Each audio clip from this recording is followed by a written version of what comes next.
నమస్తే, welcome to our channel. నేను సమ్రీన్. ఈ రోజు మనతో ప్రముఖ సీనియర్ జర్నలిస్ట్ దాము బాలాజీ గారు ఉన్నారు. వారితో మాట సార్ నమస్తే. నమస్తే. సార్, చంద్రబాబు నాయుడు వారణాసికి వెళ్ళారని చెప్పేసి మనం వింటున్నాం. సో ఆయన మోదీ నామినేషన్ కి వెళ్ళారని చెప్పేసి అంటున్నారు. సో అక్కడ వెళ్ళి ఆయన ఏం మాట్లాడారు సార్? ఈరోజు మోడీ నామినేషన్ కి చాలా మంది ప్రముఖులు, సెంట్రల్ మినిస్టర్లు అందరూ వెళ్ళారు. మన ఆంధ్రప్రదేశ్ నుంచి పవన్ కళ్యాణ్ అండ్ చంద్రబాబు ఇద్దరికి ఆహ్వానం అందింది. ఇద్దరు వెళ్ళారు. సో ముందుగా చంద్రబాబు ముందుగా వెళ్ళాడు. ఆయన దశాశ్వమేధ ఘాట్కి ఆయన వెళ్ళి అక్కడ పూజలు చేశారు. తర్వాత గంగానదిలో బోట్లో విహరించారు. ఇవన్నీ అయినాక ఆయన మీడియాతో కూడా మాట్లాడారు. సో ఆయన ప్రధానంగా చెప్పింది ఏంటంటే ఆంధ్రప్రదేశ్లో మళ్ళీ కూటమి అధికారంలోకి వస్తూ ఉంది అనేది కాన్ఫిడెంట్గా చెప్పారు. రెండవది దేశంలో 400 సీట్లు ఎన్డీఏకి వస్తుంది అనేది కూడా ఆయన చెప్పారనమాట. సో దానికి కూడా ఆయన కారణం చెప్పారు. అదేంటంటే మోడీ 10 ఏళ్లలో దేశాన్ని చాలా అభివృద్ధి చేశారని, అట్లాగే వికసిత్ భారత్ కాన్సెప్ట్తో ముందుకెళ్తున్నామని ఆయన చెప్పారు. సో ఇది ప్రధానంగా చంద్రబాబు అక్కడ మాట్లాడిన విషయాలు. దాంతోపాటు ఆయన వారణాసి గొప్పదనం అదంతా కూడా మాట్లాడారు. సో ఓవరాల్గా ఇక్కడ మనకి మనం చర్చించాల్సింది ఏంటంటే ఆంధ్రప్రదేశ్ అండ్ ఇండియా ఈ రెండులో ఎవరు వస్తారనేది. సో ఆంధ్రప్రదేశ్ గురించి ఆల్రెడీ నేను ఒక వీడియో చేశాను.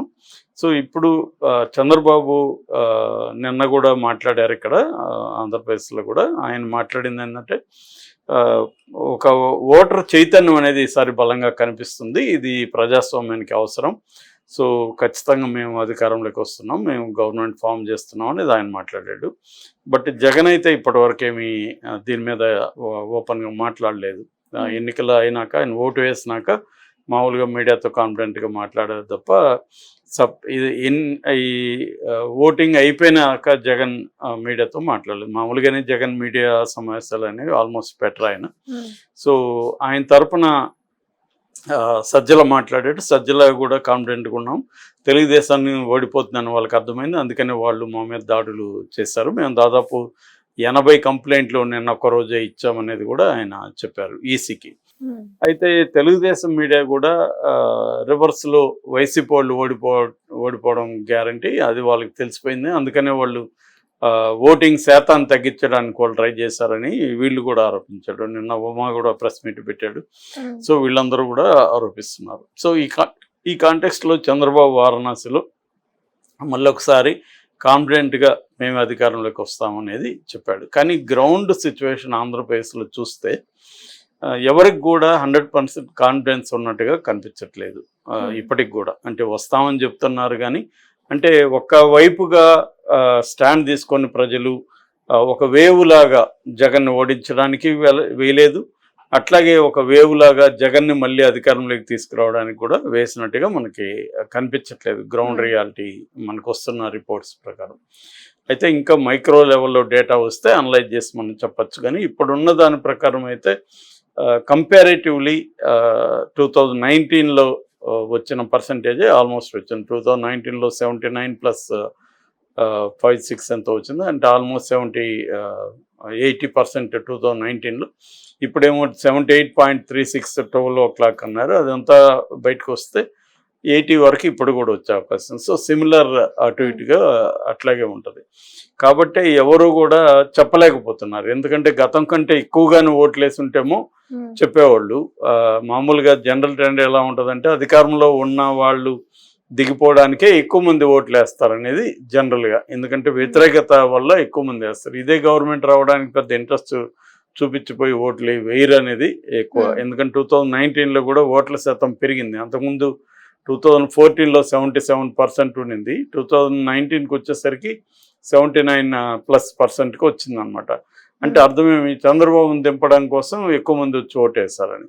ఇప్పుడు కూడా ఎక్కువ మంది వచ్చి ఓటేసి ఉంటే ఈ నేరేటివ్ బయటకు వచ్చేది, జగన్ ఓడించడానికే ఇప్పుడు 80+ ఓటింగ్ వచ్చిందని. కానీ అది రాలేదు.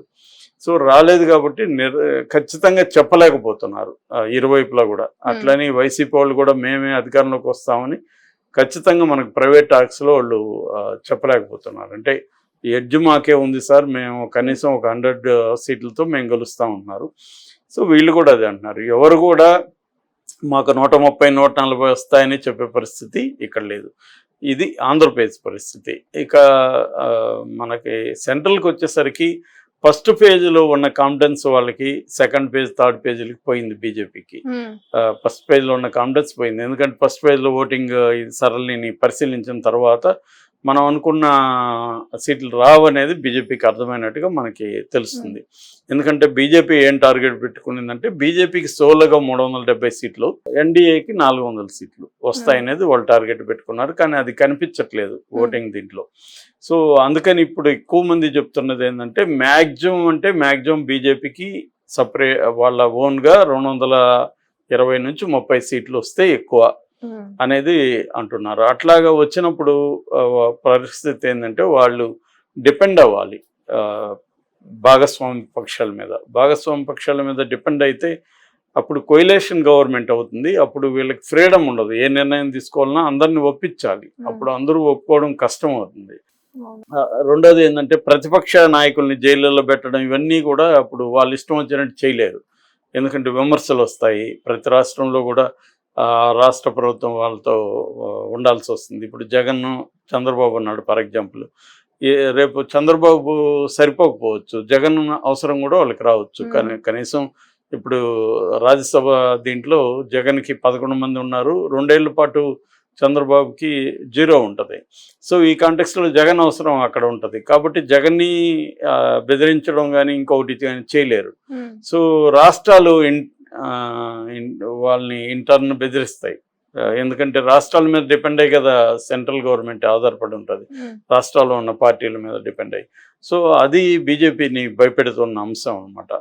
సో అందుకనే ఇప్పుడు ఈరోజు ఆయన నామినేషన్ సందర్భంగా ఈ హడావిడంతా ఎందుకు చేస్తున్నాడు, చంద్రబాబుని పవన్ కళ్యాణ్ని ఎందుకు పిలుస్తున్నాడు, ఇట్లా చాలా మందిని ఎందుకు పిలుస్తున్నా అంటే ఒక రకమైన భయం స్టార్ట్ అయింది. అందుకని గత కొంతకాలంగా చూస్తే వాళ్ళ బీజేపీ నెరేటివ్ మారిపోయింది. వికసిత భారత్ అనే కాన్సెప్ట్ని రాష్ట్రంలో దేశంలో ప్రజలకు అభివృద్ధి ఇచ్చాము, సంక్షేమం ఇచ్చాము అనే కాన్సెప్ట్ని వదిలేసి వాళ్ళు మళ్ళీ మత ఆధారిత రాజకీయాలకి వెళ్ళడం మొదలైంది. అందుకని ముస్లింలకి రిజర్వేషన్ రద్దు చేస్తామని బలంగా చెప్తున్నారు. 10 ఏళ్లలో ఎందుకు రద్దు చేయలేదు మరి వీళ్ళు?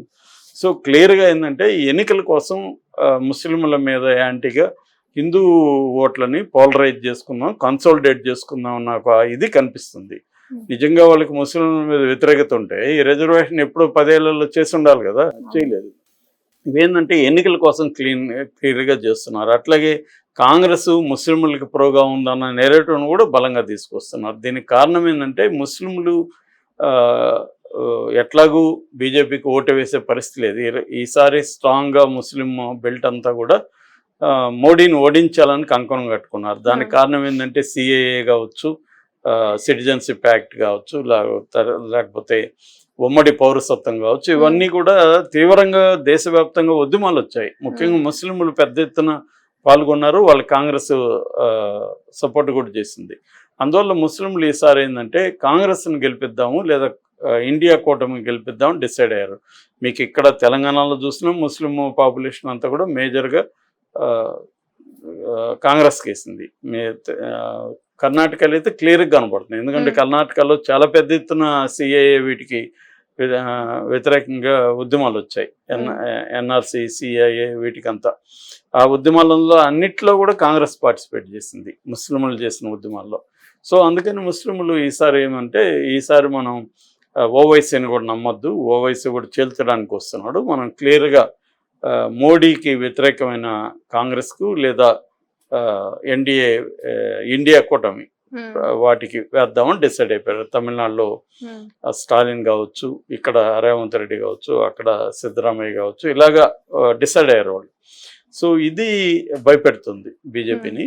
దానికి అనుగుణంగానే ఇప్పుడు వారణాసిలో హంగామా చేయడం కూడా హిందూ మెజారిటీ ఓట్లని కన్సాలిడేట్ చేసుకోవడానికే ఈ ఎత్తుగడ మోడీ వేసాడని చెప్పొచ్చు. సో పవన్ కళ్యాణ్ వీళ్ళిద్దరు కూడా దానికోసం వెళ్ళారు అక్కడికి.